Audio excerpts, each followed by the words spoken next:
আসসালামু আলাইকুম ও নমস্কার জানাচ্ছি। আমার এটা দ্বিতীয় গজল। এই কবরস্থানের মাটিতে শুয়ে রয়েছে আমার আব্বাজান। আর শুক্রবার দিনে ওনাকে এখানে দাফন করে গেছি। তাই আমরা এই শুক্রবার বা যখন সময় পাই আমার আব্বাজানের কাছে এসে থাকি। সাথে রয়েছে আমার মিসকিন চাচা, আর ওই যে আমাদের দু একজন এই যে উজু করছে দেখুন এসেছে। আমরা কবর জিয়ারত করে থাকি। যাই হোক, আপনারা আশীর্বাদ করবেন যাতে এরকম বাবা বা মায়ের ভালোবাসা আমরা সব দিন পাই এবং বাবা মাকে ভালোবেসে যেতে পারি। যাই হোক, আমি একটা গজল বলছি। তুমি যে রহমান, তুমি যে রহিম, তুমি দয়াবান, আমাদের গুনাহ মাফ করে দাও আল্লাহ মেহেরবান।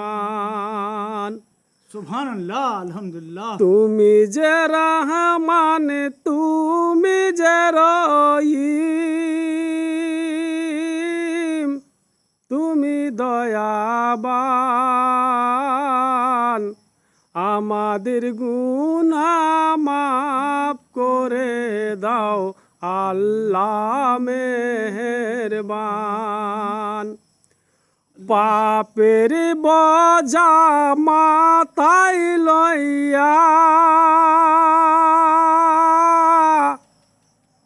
ডাকিছি গো তোমায়, নামটি তোমারে তৈ মধুর গফুর গফ্ফার।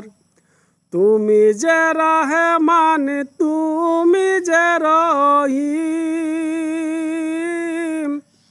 তুমি দয়াবান,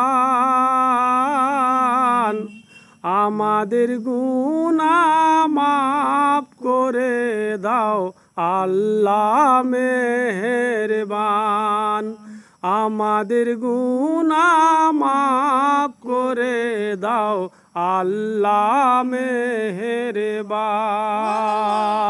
মাগরিবের সময় হয়ে গেছে, তাই আমরা এবারে ফাতিহা খানি পড়ব। আপনারা ভালো থাকুন, সুস্থ থাকুন, খোদা হাফিজ।